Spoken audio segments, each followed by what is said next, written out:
हर खबर पर होगी आपकी पकड़। डाउनलोड कीजिए एबीपी लाइव ऐप। प्रधानमंत्री मोदी ने जेएनयू कैंपस में स्वामी विवेकानंद की मूर्ति का अनावरण कर दिया है। साथ ही संदेश दिया है कि देश हित से बड़ी कोई भी विचारधारा नहीं हो सकती।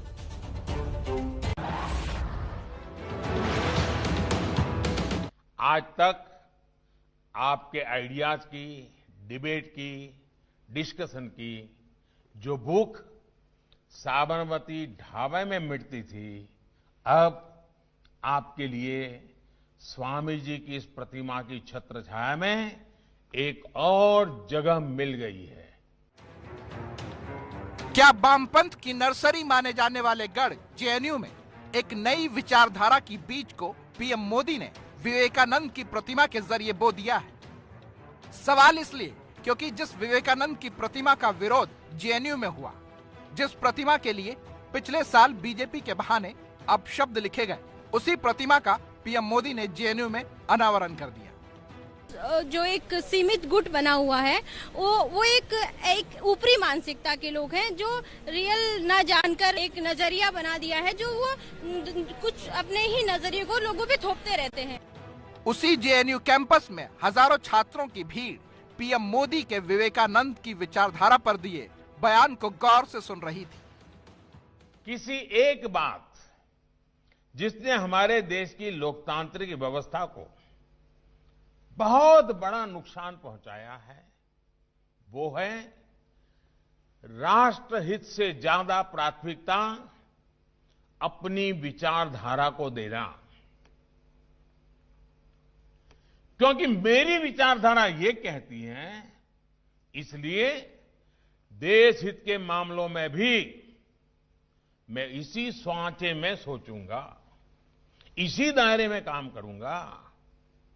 ये रास्ता सही नहीं है दोस्तों। पीएम मोदी का संदेश साफ था कि कोई भी विचारधारा राष्ट्रहित से बड़ी नहीं हो सकती।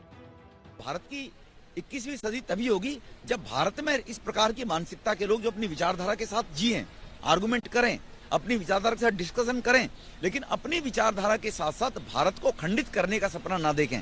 भारत तेरे टुकड़े होंगे, इस प्रकार के नारे अगर वो लगाएंगे तो विचारधारा के नाम पर वो देशद्रोही और देश से गद्दारी करने की बात कर रहे हैं, मां के साथ गद्दारी करने की बात कर रहे हैं वो लोग। जेएनयू में स्वामी विवेकानंद की मूर्ति के अनावरण के कार्यक्रम में लोक गायिका मालिनी अवस्थी भी पहुंची थी। क्या विरोधाभास दिख रहा है? एक संस्थान में इस देश का सबसे महान 19वीं शताब्दी 20वीं शताब्दी का जो प्रेरक जीतता जागता संत, उसकी मूर्ति की स्थापना, जो कि स्वयं ऐसे शिष्य थे कि ऐसा शिष्य ठाकुर, उनके संबंध आप देखें, गुरु शिष्य परंपरा कैसी रही, ये तो प्रेरणा होनी चाहिए हर संस्थान में। मैंने तो बचपन से अपने सारे स्कूलों में विवेकानंद जी की मूर्ति देखी, जेएनयू में क्यों नहीं थी? इसका जवाब तो जेएनयू पहले दे। आज ये निर्णय लिया गया है, मैं बहुत बधाई देती हूँ, हम सबको गर्व। जेएनयू कैंपस में विवेकानंद की प्रतिमा का अनावरण होना इसलिए भी अहम है क्योंकि इस प्रतिमा का काम 2018 में ही पूरा हो गया था, लेकिन छात्रों के विरोध की वजह से अनावरण नहीं हो पाया था। मूर्ति पर लगे फंड पर सवाल खड़े किए गए थे। अब जेएनयू कैंपस में विवेकानंद की प्रतिमा और पीएम मोदी और बीजेपी का उनकी विचारधारा से लगाव लेफ्ट की मुश्किलें बढ़ा सकता है। बीजेपी या संघ का स्वामी विवेकानंद से लगाव नया नहीं है।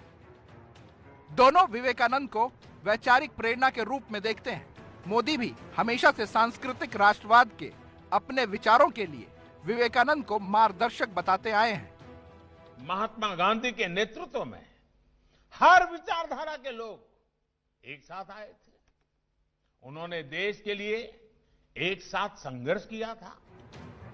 जेएनयू में विवेकानंद की मूर्ति का अनावरण ऐसे समय में हुआ है जब बीजेपी अपने मिशन बंगाल में लगी हुई है। स्वामी विवेकानंद को बंगाली अस्मिता का प्रतीक माना जाता है। विवेकानंद का जन्म बंगाल में ही हुआ था। उन्होंने बंगाल में ही रामकृष्ण मिशन ट्रस्ट की स्थापना की थी।